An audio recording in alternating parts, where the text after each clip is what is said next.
Bienvenidos a la palabra ardiente y gracias por ser parte de este devocional. Comenzamos esta semana con la segunda parte de la estrofa número 21 del Salmo 119. La vez anterior compartimos algunas imágenes de cómo es que se ve una vida espiritual saludable, principalmente en relación a la reverencia que se merecen las Escrituras. En esta ocasión tenemos mucho que cubrir en estos pocos minutos, así que vamos a comenzar con este devocional.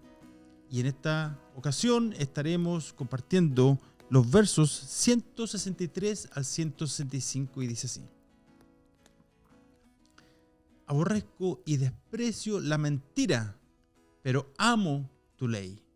7 veces al día te alabo a causa de tus justas ordenanzas.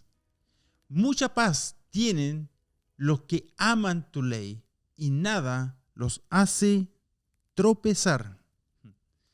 Me pregunto si esta idea acerca de aborrecer o despreciar algo te resulta extraña o que en cierta manera no debería ser parte del lenguaje de un creyente, ¿verdad? Porque después de todo somos llamados a amar, ¿verdad? Si te sientes de esa manera, tal vez la razón podría ser porque en general la palabra aborrecer aparece principalmente en el Nuevo Testamento en una connotación un poco negativa, ¿verdad? Por ejemplo, en Mateo 24:9 dice: y seréis aborrecidos de todas las naciones, de todas las gentes por causa de mi nombre. O en Juan 15:23 dice: el que me aborrece a mí, aborrece también a mi Padre. Sin embargo, aún en el Nuevo Testamento encontramos algunas instancias en que Dios se complace cuando aborrecimos de la siguiente manera: el amor sea sin fingimiento, aborreciendo lo malo y adhiriéndose a lo bueno. O también de esta otra manera: pero tienes esto, que aborreces los hechos de los nicolaitas, que yo también aborrezco. Eso es la carta a la iglesia de Efeso en Apocalipsis, ¿cierto? En el contexto de esta estrofa, se puede decir que no podemos mostrar un temor reverente hacia las Escrituras y gozarnos en ella. Lo vimos en el segmento anterior, ¿recuerdan? A menos que al mismo tiempo aborrezcamos las cosas que Dios también aborrece. Es precisamente aquí donde comienzan los conflictos, porque nuestros deseos y afectos naturales se oponen al carácter y a la voluntad de Dios. Nuestra naturaleza original ama lo que Dios odia y odia lo que Dios ama. Por lo tanto, a menos que Dios haga algo en nuestras vidas, que a propósito ninguno de nosotros puede hacer por nosotros mismos, nos encontramos en una trayectoria opuesta a Dios mismo. Es solo cuando Dios cambia nuestro corazón de piedra y pone deseos en un nuevo corazón que podemos amar lo que Él ama y aborrecer lo que Él aborrece. Y esa es su voluntad. Noten que también este verso dice: pero amo tu ley. Además, también se pueden notar que existe una razón por la cual estas dos líneas se encuentran juntas en el mismo verso. En el segmento anterior compartimos acerca de las marcas de una vida espiritual saludable en la vida del cristiano, y ahora encontramos en estos versos que el salmista nos dice que mientras más amemos la verdad de Dios, más odiaremos o despreciaremos la mentira o la falsedad. Probablemente no es extraño que tú odias la falsedad, ¿cierto? ¿Nunca has recibido un billete falso, por ejemplo, el cual después de que lo recibiste después no lo puedes usar?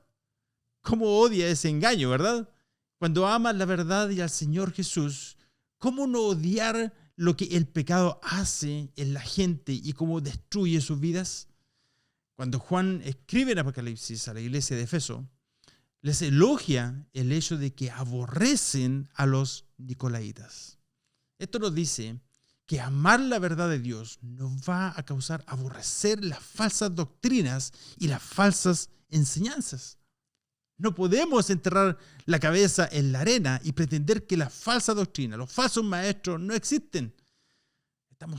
Ellos están floreciendo, se encuentran en todas partes, especialmente en el internet. Y es el amor por la palabra de Dios lo que te va a ayudar a identificar estas falsas doctrinas para que como ministro de Dios puedas advertir a quienes se encuentran sentados en los asientos de tu iglesia. Y aunque no seas ministro, no seas pastor, pero a lo mejor eres padre de familia, aún también tienes esa responsabilidad similar sobre los tuyos. Cuando el ministro o pastor no tiene un celo ardiente por Dios y su palabra, difícilmente va a aborrecer las falsas doctrinas, probablemente ni las conozca. Y como resultado, las ovejas bajo su responsabilidad van a estar totalmente expuestos a falsos maestros que no siguen la sana doctrina. Por lo tanto, es muy probable que estos lobos vestidos de ovejas terminen en sus propios púlpitos, declarando lo que los oídos de la gente quieren escuchar: la riqueza, los milagros, la prosperidad, paz donde realmente no hay paz. Pablo dice claramente en Romanos 16, apartaos de ellos. Hay mucho que hablar acerca de este tema. Déjame compartirte este verso en Proverbios 8:13. El temor del Señor es aborrecer el mal. Aborrezco la soberbia, la arrogancia, el mal camino y la boca perversa. Lo que este verso nos enseña es que el temor a Dios y la sabiduría que conlleva no es neutral en relación a la maldad.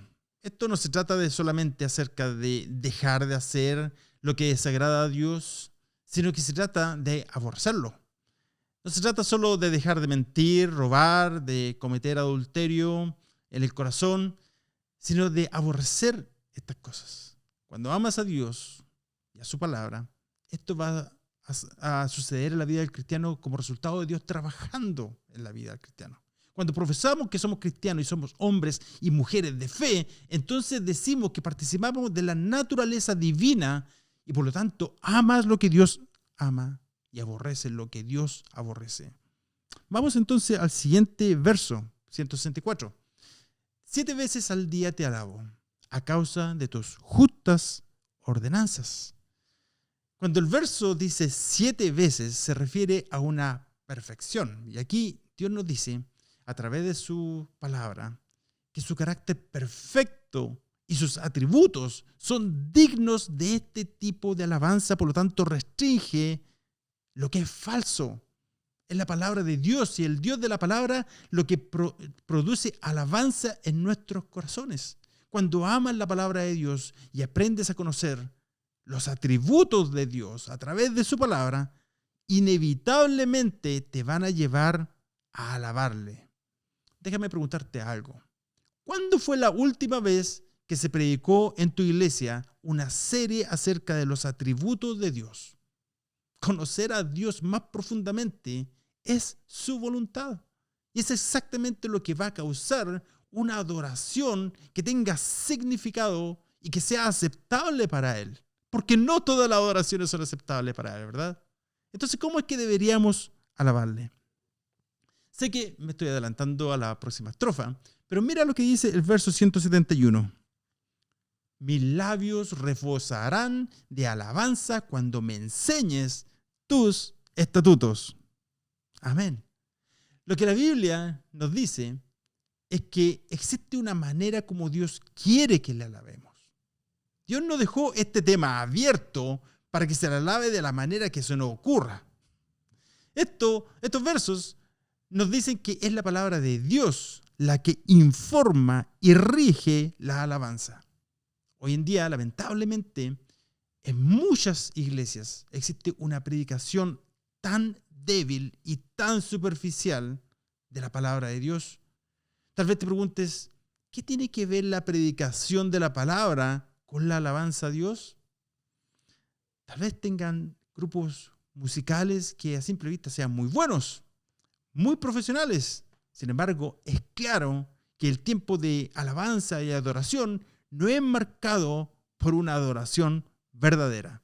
Tal vez hay mucha emoción, muchas luces, mucho sonido, mucho parlante, ¿verdad?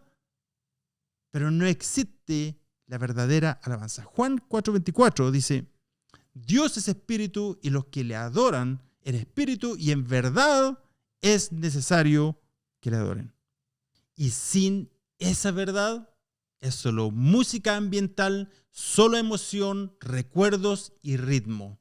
Pero cuando existe una predicación sólida, cuando existe reverencia por la palabra de Dios y se le estima en gran valor como merece, cuando la verdad reina, la palabra de Dios, la predicación tiene una influencia poderosa en la alabanza.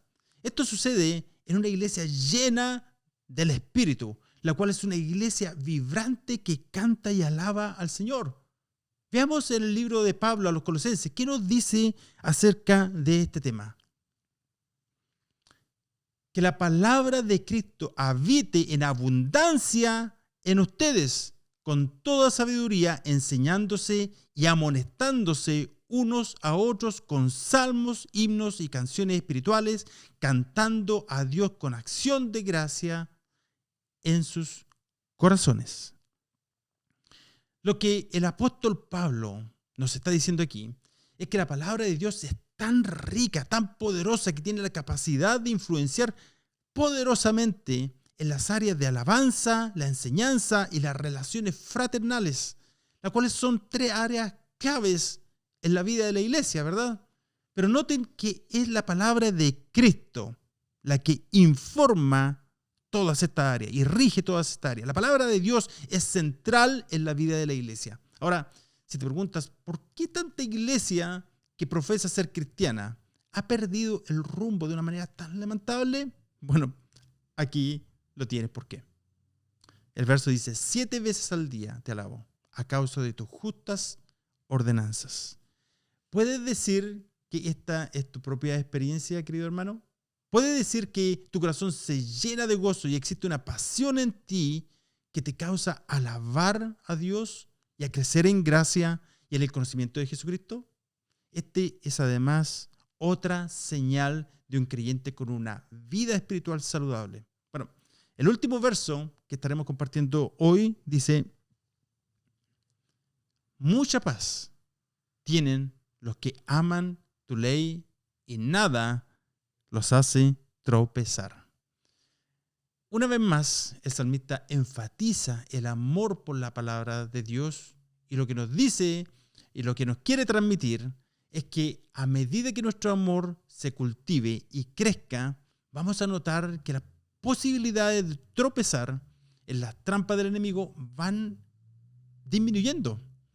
Esto es clave, queridos hermanos y hermanas, sobre todo porque muchos viven etapas en sus vidas en que luchan con pecados persistentes y no saben cómo lograr la victoria y salir de ese pantano, por decirlo así. Y aquí el salmista nos señala esta tremenda clave de cómo lograr exactamente eso. Mucha paz tienen los que aman tu ley y nada les causa tropiezo.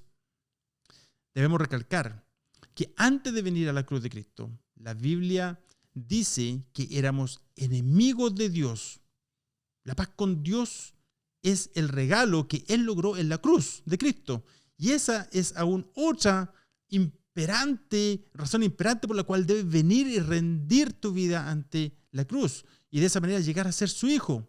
La Biblia dice que es solo a partir de ese momento decisivo en tu vida que llegas a tener paz con Dios y puedes gozar de la paz de Dios. Pero, ¿qué es la paz de Dios? Es esa tranquilidad del alma que viene de Dios. Es ese estado de confianza en su carácter, su soberanía y su sabiduría que nos permite gozar de la paz aún en medio de la tormenta.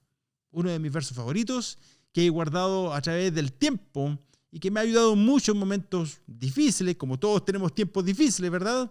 Es el siguiente. Tú guardarás en completa paz a aquel cuyo pensamiento en ti persevera, porque en ti ha confiado. La paz que disfrutamos como hijos de Dios debería llevarnos a la humildad y a la gratitud hacia Dios. Salmo 29:11 nos dice, Jehová bendecirá a su pueblo con paz. El mismo Señor Jesús también prometió paz a sus seguidores cuando dijo en Juan 14:27, la paz les dejo, mi paz les doy, no se la doy a ustedes como el mundo la da, no se turbe su corazón ni tenga miedo. Pero hay que mencionar que el verso 165 es excluyente, no es para todos. De hecho, Isaías lo confirma en Isaías 48:22. No hay paz para los malvados, dice el Señor. De modo que en este caso no hay paz con Dios ni de Dios. La verdad es que hay tanto que hablar acerca de este tema, solo raspamos la superficie. De hecho, este tema da como para probablemente un devocional completo solo para hablar del amor, de la paz desde las Escrituras. Por último, quiero preguntarte, ¿deseas esa paz para tu vida, para tu familia, tal vez para tu país? Esa paz que sobrepasa todo entendimiento. Se podría decir que estamos viviendo en un momento de la historia en que todos necesitamos cada día de la paz de Dios en nuestros corazones, ¿verdad? ¿Cómo podemos alcanzar esa paz tan valiosa? Lo dice tan claramente a través de estos versos. La verdad es que no te lo puedes perder. Mucha paz tienen los que aman tu ley. Paz con Dios y la paz de Dios están disponibles hoy. Es esa paz interna que viene de estar en paz con Dios, de poder descansar en Dios, sabiendo que a los que aman a Dios todas las cosas le ayudan a bien, sabiendo que el Señor es mi pastor, nada me faltará.